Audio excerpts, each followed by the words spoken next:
Karoline Leavitt is the White House press secretary. She is increasingly panicked and desperate because of what we're seeing in the polls, because of what we're seeing in the economy.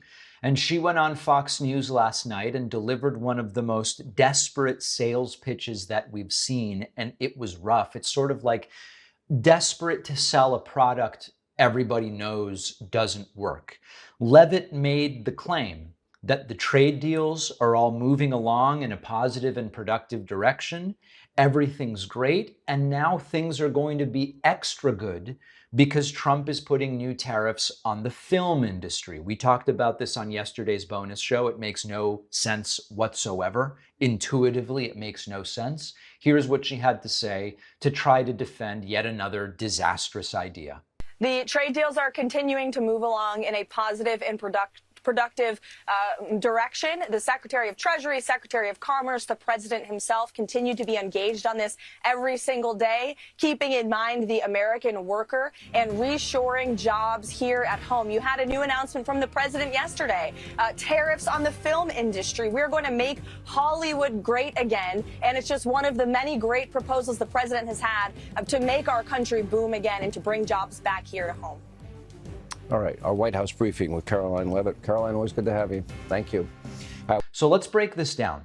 Trump wants to slap tariffs on Hollywood, on movies, as if punishing the film industry is going to revive the economy. You know, the other tariff ideas were bad enough, but this is acutely ridiculous, as if the issue with American manufacturing is Pixar movies are too inexpensive to produce, or it's completely incoherent. And the takeaway is that this is really unserious policy. Most anyone can tell you that you don't grow an economy by putting an import tax on film production. It's just, you know, you can make a case for tariffing semiconductors from other countries to onshore them. You can make the case on steel. You could make the case on certain raw materials or even on some finished products. But the film industry, it just doesn't even plausibly make sense. What you need to do is invest in infrastructure and invest in labor and innovation. You don't pick fights with Hollywood. It just doesn't make any sense. Now, I don't feel bad for her, but it's interesting because she's doing this willingly. But it is interesting to see how there is no idea too dumb for Karoline Leavitt to defend on TV. And I get it, it's her job, right? Trump says, let's open Alcatraz.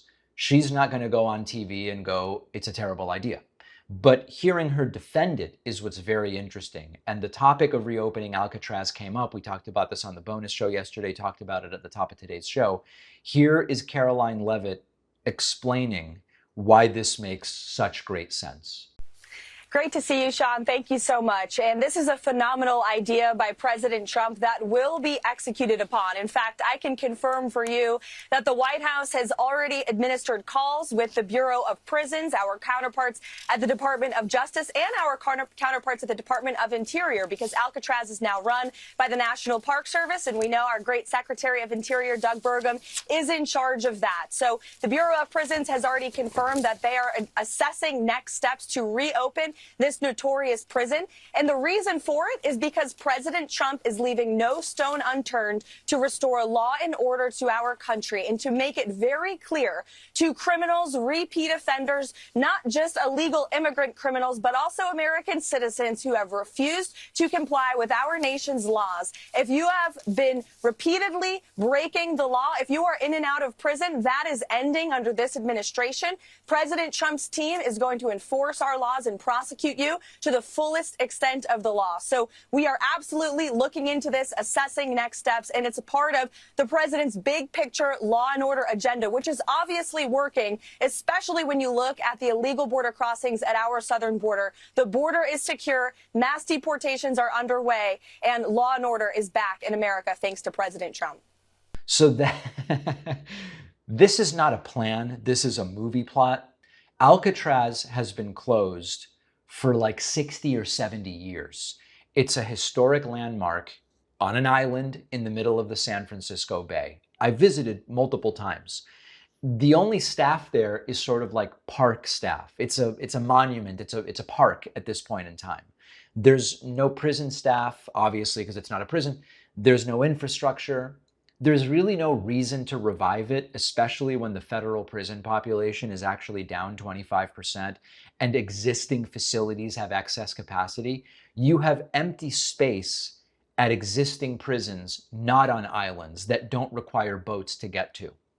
Why would you spend the years you would need to spend to get Alcatraz ready to be functional again when you have empty space at on-land federal prisons? It's isolated, it's not remotely equipped to house prisoners again without years of renovations and millions of dollars in taxpayer money. And they want to pretend that it's an efficient place to completely rehabilitate and reopen.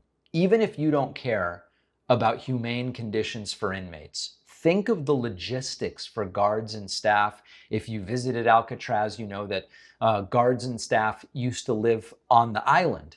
Are we really going to build a new ferry system? There's a ferry system, but it's for tourists. If you're really going to be transporting prisoners and then also workers back and forth all the time, you're really going to build that even though we have empty space in federal prisons? And the takeaway is that none of this is about policy. It's performance politics. It's designed to distract from the failing economic agenda. It's supposed to stir up, I don't even know, nostalgia and fear and Hollywood vengeance fantasies. But seeing Karoline Leavitt in a totally desperate state defend every last failed notion from Trump, it is really something else. I don't feel bad because this was her choice, but it's certainly pathetic. So I learned a while ago that I was clenching and grinding my teeth at night, not on purpose, not because I was necessarily stressed out by something obvious, but grinding and clenching without even knowing it. And when I talked to my dentist about it, about getting a night guard, it was a whole thing. Appointment, mold, waiting, a bill that seemed very high. And ultimately, I found Remy, and Remy is our sponsor today. Remy sends a kit right to your door to take an impression of your teeth with super clear step-by-step instructions. You send it back to them and they will custom make your night guard right here in the United States, in Las Vegas specifically. No waiting rooms, no overpriced bills, just a better way to protect your teeth while you sleep. Try Remy risk-free at shopremy.com/Pacman and use the code Pacman to get 50% off your night guard at checkout. The link is in the description.